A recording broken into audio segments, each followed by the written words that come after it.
Good morning. It is 9:47 a.m. on Sunday, August 16th, 2020. I am Christiana Ellis and I just got up. This is 5 more minutes.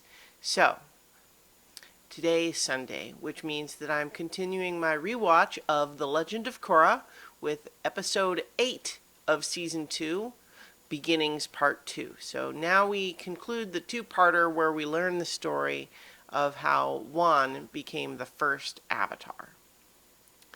But before I get into this specific episode, I want to talk a little bit about an online writer who goes by the pseudonym Filmcrit Hulk. Filmcrit Hulk is a very insightful writer who I enjoy a great deal, and he is gradually making his own way through The Legend of Korra and writing up, his own thoughts on the episodes. And I've really enjoyed hearing his takes. Now, he's been even harder on season 1 and season 2 than I have. I mean, I feel like I've been, pretty forgiving of it, even as I, will occasionally point out things that bother me.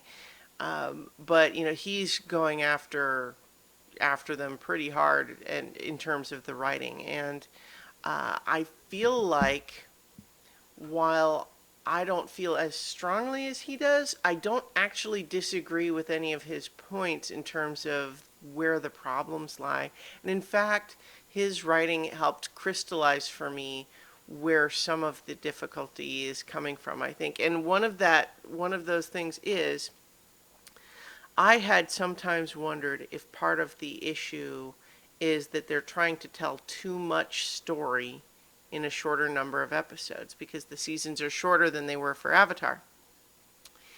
And that, and I had speculated on that some, and that's why sometimes things feel rushed or not motivated, and or why, we don't spend any time on dealing with the ramifications of things because we're already on to the next beat. But what he suggested is that it's not so much that there's too much story as much as they're inventing conflict that doesn't need to be there, that just ultimately delays the actual story they're trying to tell. And one example of that is all the stuff with Korra and Mako and their relationship. And just think about how in the first half of this season, how much time we spent on them essentially having the same argument over and over again about whether or not he understands how to give her what she wants in terms of communication, and oh, come on, you're taking their side, or hey, maybe I just want you to listen, and him being frustrated because, he's not a mind reader in terms of what she wants, and them having that argument over and over again, leading up to what exactly? Right? So I think some of that's interesting too. And for example, although I actually do find somewhat compelling the idea of there being some tension between Tenzin and his siblings, and this idea that maybe Aang wasn't able to do it all perfectly, and that leaves some people feeling a little bit hurt. And, sometimes those are just the decisions that you have to make when you're on, the stage at that level.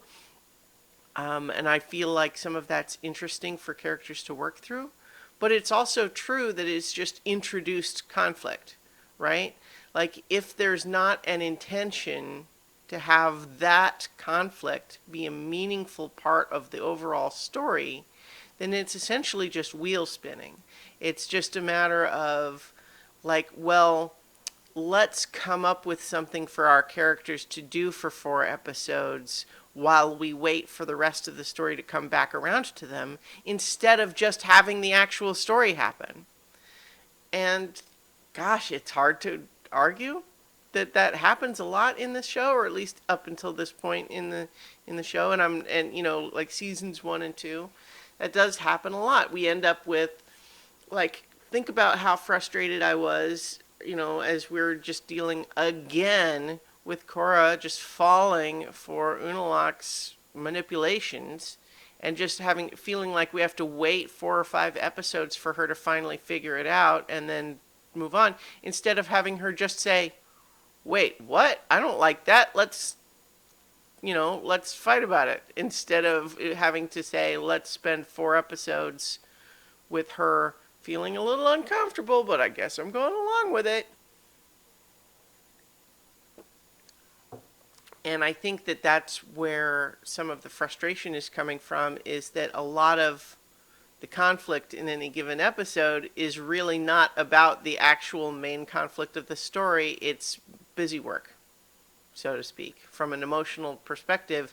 And a lot of it feels like tropes rather than genuinely motivated by the characters.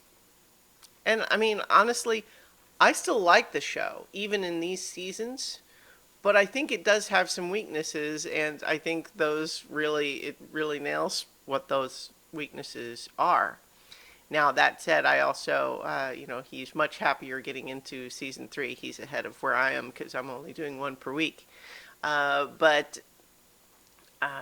Yeah, it gets better. And I think it's also true that when I have fought back fondly on Legend of Korra as a series that I really love, I am kind of thinking of the later seasons more than the earlier seasons. But we'll get there. So let's talk more about Beginnings Part 2.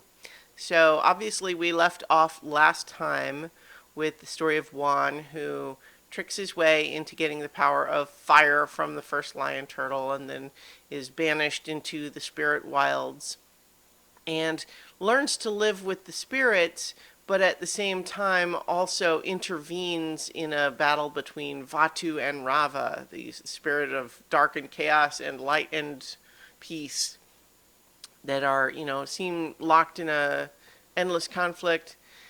Juan intervenes and allows Vaatu to escape, and although he is admonished as having ruined everything by Rava, but he is determined to try to make it right if he can. And so that's where we left off. And so we begin this time with Juan.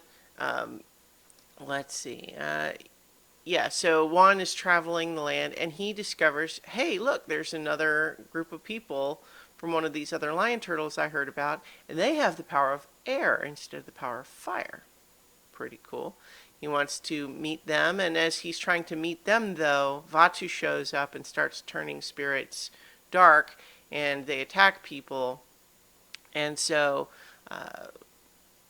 Juan ends up convincing this lion turtle and Rava that in order for him to help fight Vaatu and fix his mistake, he needs to get the power of air as well as the power of fire. And there's some discussion of like, well, human has never had 2 elements before.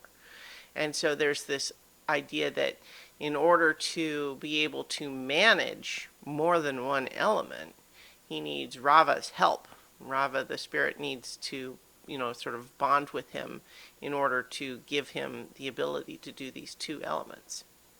And so we have him learn the power of air as well, and then he's on his way to go get the last 2 elements and do that as well. But this is where he encounters the people from his original lion turtle who were inspired by him, saying, oh, people can live in the spirit wilds. But he discovers to his dismay that their method of living in the spirit wilds is basically not to try to live in harmony with the spirits, but to just use their power of fire to destroy any spirit they see. And obviously that's not what Juan wanted at all. Rava thinks it's making things worse, and Juan tries to mediate between these spirits that turn even more aggressive with Vaatu's help, and these humans who feel vindicated in their desire to destroy demons or spirits because it's like, look at him. But because he's not yet powerful enough, he's not able to stop the fight, and he learns that those humans were annihilated. That's what Rava tells him. And so he says, well, you know what? In order to, like Vatu is getting stronger and stronger. If we're going to do anything about this, we need the other two elements. And so he seeks out the water and earth elements, and he's learning those too. And so, this is where we're, let's see. Yeah. Oh, you know what? I had this a little bit out of order. So I guess the conflict with the humans and the spirits was after he did have all four elements already. But in any event, he's just discovering that he is still not strong enough. The world is getting darker with Vatu growing more powerful, and that. And Rava says, well, we need to go to the southern spirit portal in order to stop not stop, but to be there for the harmonic convergence, because in theory, that's where Vatu and Rava always have a fight for the fate of the world.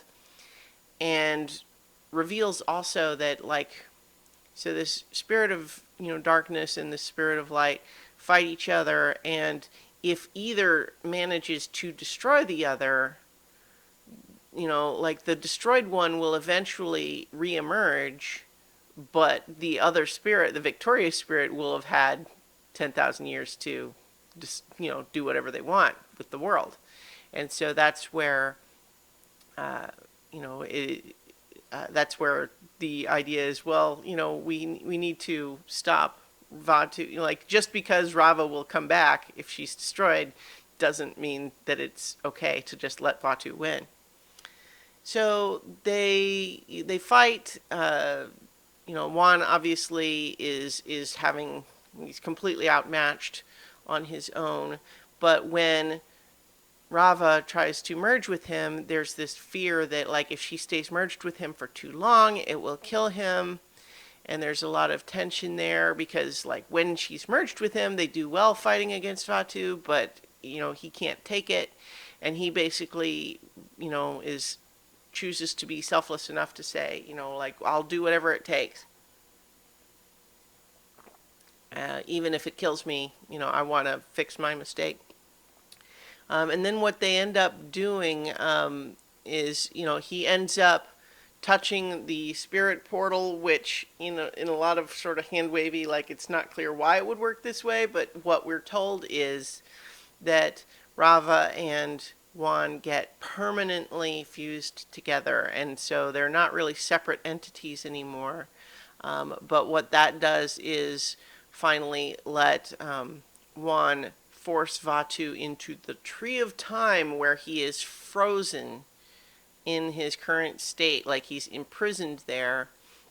And Juan closes both spirit portals in order to physically separate the spirit world and the material world. And the spirits seemingly can still, there's a little bit of confusing stuff because we see the spirits all returning to the spirit world, but we do sometimes still see spirits in the material world, so it's spirits can still go back and forth, but the humans can't. It's a little bit confusing. I don't think we have to worry too much about it, but it is just a little bit unclear. But the idea is that humans can't enter the spirit world because the portals are closed. And what we see now, and what this makes some sense out of the idea that what Unalaq said he wanted was to open both spirit portals, because then people could travel from the North Pole to the South Pole by going through the spirit world, right? And so that, you could see some benefit from that potentially. But what we also suspect is that this is actually Vatu's doing, right? Vatu is behind what's going on here. And yeah, so what we essentially have is one sort of winning, but only by really changing the status quo of the world, right? Like instead of the world, the spirits in the material plane all, living together in, kind of a, I won't say balance, but like they're together, they're coexisting even though there's a lot of conflict. But he basically shuts the two of them away from each other, and instead of defeating Vaatu, really just imprisons him. And so in this case, how's that? And that leads to, so I guess we finish Juan's story with he's determined to try to continue going out into the world and helping wherever he can, to be, protectors of humanity. There's a little bit of confusing bit to, again, where it's like the lion turtles specifically say they will no longer grant humans bending, but we kind of feel like, I mean, is that meant to just be like why there's some people who can bend and others who can't? But like, I feel like the last bits that we're given in this story don't 100% line up with the current state of the world as we understand it, but it's all right. But in any event, Juan finds that he is not able to, within his lifetime, bring peace and harmony to the world, and so he does his best, but he can't. Chaos and destruction still exist in the world.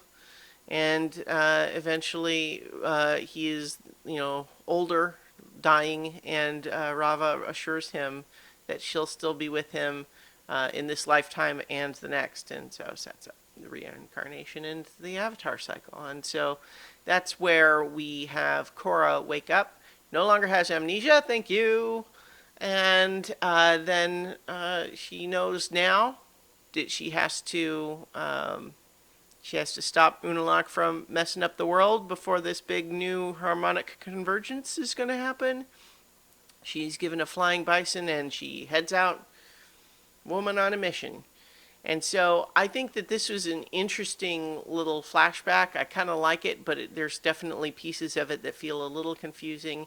And I think part of that, of course, is that, we're not actually done with the whole story yet.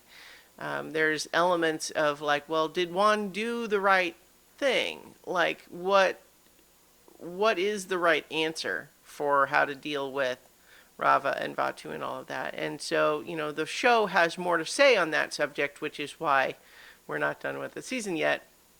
But it also just does leave things still feeling a little bit like, okay, I mean, I guess we get that Unalaq is bad, but that's kind of because the show's telling us he's bad. What is it that we're doing? We have to, okay, it's the harmonic convergence, but what is supposed to happen? Yeah, so it's a little, I mean, there's stuff to like, but it is a little, there's a little bit of, feels like the wheels spinning in the sense of, what do we actually know now that's useful for the main conflict? I mean, it's some, but yeah, there's stuff to like, but the show remains frustrating. So, all right. So next week we'll be back with episode 9 of season 2, The Guide.